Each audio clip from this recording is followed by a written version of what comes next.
Hi అండి. ఈ ఆకుకూర పేరేంటని ఆలోచిస్తున్నారా? దీన్ని గురుగుర అంటారండి.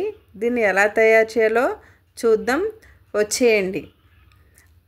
Welcome to Anaga's mom kitchen and vlogs. హెల్తీగా తింటూ హెల్తీగా ఉండండి. ముందుగా మనం గురుగురని తీసుకోవాలండి. సో ఇది చాలామందికి తెలియకపోవచ్చు, తెలంగాణలో ఎక్కువగా వండుతారండి.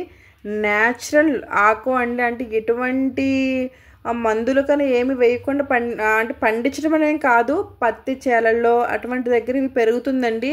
అసలు మనం వీటి గింజలు కూడా వేయనవసరం లేదు, న్యాచురల్గా పెరిగిపోతుందండి.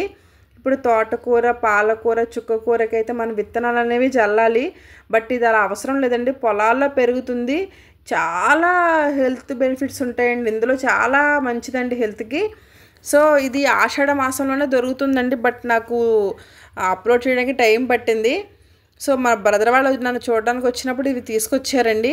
సో దీన్ని ఎలా తయారు చేయాలో చూద్దాం. ముందుగా మనం గురుగురిని బాగు చేసేసుకొని అలా డైరెక్ట్గా మనం అలా వేసేసుకోవచ్చండి. గ్యాస్ మీద కడాయి పెట్టుకొని అందులో ఒక 2 టేబుల్ స్పూన్ ఆయిల్ తీసుకొని వెల్లుల్లిపాయలు, కరివేపాకు, జీలకర్ర, ఆవాలు, ఎండుమిర్చి, పచ్చెనపప్పు వేసుకొని మనం వీటిని ఫ్రై చేసుకోవాలండి. అంటే తోటకూర ఎలా అయితే చేస్తామో అదే ప్రాసెస్ అండి, కాకపోతే చాలా కమ్మగా ఉంటుందండి, ఎంతో టేస్ట్గా ఉంటుంది, నోట్లో వేసుకుంటే కరిగిపోతుందండి, అంత బాగుంటుంది. ఈ గురుగురికి ఏంటంటే పురుగులు అటువంటివి కూడా ఏమీ ఉండవండి, చాలా నీట్గా ఉంటుంది. మనం ఒక్కసారి అలా దులిపేసుకొని వెంటనే వండేసుకోవచ్చు. కాకపోతే ఒక 3-4 టైమ్స్ కడగాలండి, ఎందుకంటే అది చాలా చిన్న సైజులో ఉంటుంది కదండి మొక్క అనేది. జస్ట్ ఒక 3-4 అంగుళాల వరకు పెరుగుతుందండి. సో భూమికి చాలా దగ్గరగా ఉంటుంది కాబట్టి మట్టి ఎక్కువగా ఉంటుందండి, అందుకే ఎక్కువ టైమ్స్ కడగాలి. అలా కడిగిన ఆకుని డైరెక్ట్గా అలా కొమ్మలతోనే వేసేయచ్చండి, దీన్ని ఏమి కట్ చేసుకోవడం అలా ఏం అవసరం లేదు, వెంటనే కొద్దిగా మెల్ట్ అయిపోతుంది. సో అవి ఫ్రై అయిన తర్వాత తాలింపులు అనేవి ఈ ఆకుకూర అందులో యాడ్ చేసేసి మొత్తాన్ని కూడా మనం ఫ్రై చేయాలండి. చాలా తక్కువ టైంలో మగ్గిపోతుందండి, మీకు కనిపిస్తూనే ఉంది, వేస్తుంటే పక్క నుంచి మగ్గిపోతుంది.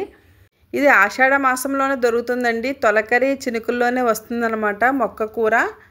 సో చాలా బాగుంటుంది టేస్ట్ మాత్రం. సో ఇలా కొంచెం ఫ్రై అయిన తర్వాత ఇందులో మనం 1 టేబుల్ స్పూన్ సాల్ట్ వేసుకున్నాం, అలానే చిటికెడు పసుపు వేసుకొని మరొకసారి కలిపేసుకోవాలండి. గ్యాస్ సిమ్లోనే ఉంచి దీన్ని ఫ్రై చేయాలండి, త్వరగానే కుక్ అయిపోతుంది. గ్యాస్ సిమ్లోనే ఉంచి మనం ఫ్రై చేసుకోవాలి. నాకు తెలిసి ఒక 10 మినిట్స్లో మొత్తం పూర్తిగా రెడీ అయిపోతుందండి, అలాగే ఎంతో టేస్టీగా కూడా ఉంటుందండి. ఓకే, సిమ్లో పెట్టేసి మనం పైన లిడ్ పెట్టేసుకున్నాం, చూసారండి ఎలా ఫ్రై అయిపోయిందో. అంతేనండి, ఎంతో టేస్టీగా ఉండే మన గురుగుర రెడీ అయిపోయింది. చాలామంది దీన్ని డైరెక్ట్గా కూడా తినేస్తారు, తినేయచ్చు, బట్ దీని కాంబినేషన్ ఆవకాయ పచ్చడండి.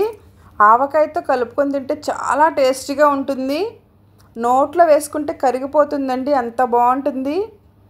సో ఖచ్చితంగా మీరు ఈ రెసిపీని ట్రై చేయండి, బట్ ఈ సీజన్లో అయితే దొరకదండి, ఆషాఢ మాసంలో దొరుకుతుందని చెప్పాను కదండి, బట్ నాకు లేట్గా అప్లోడ్ చేశాను నేను వీడియో అనేది. ఓకే అండి, నా వీడియోస్ కనుక మీకు నచ్చినట్లయితే లైక్ చేసి షేర్ చేయండి అండ్ కామెంట్ చేయడం మాత్రం అసలు మర్చిపోవద్దు. ఎవరైనా నా ఛానల్ని సబ్స్క్రైబ్ చేసుకోకపోతే కనుక ప్లీజ్ సబ్స్క్రైబ్, మీ సపోర్ట్ అనేది నాకు ఎప్పుడూ ఉండాలండి. Okay, thank you for watching.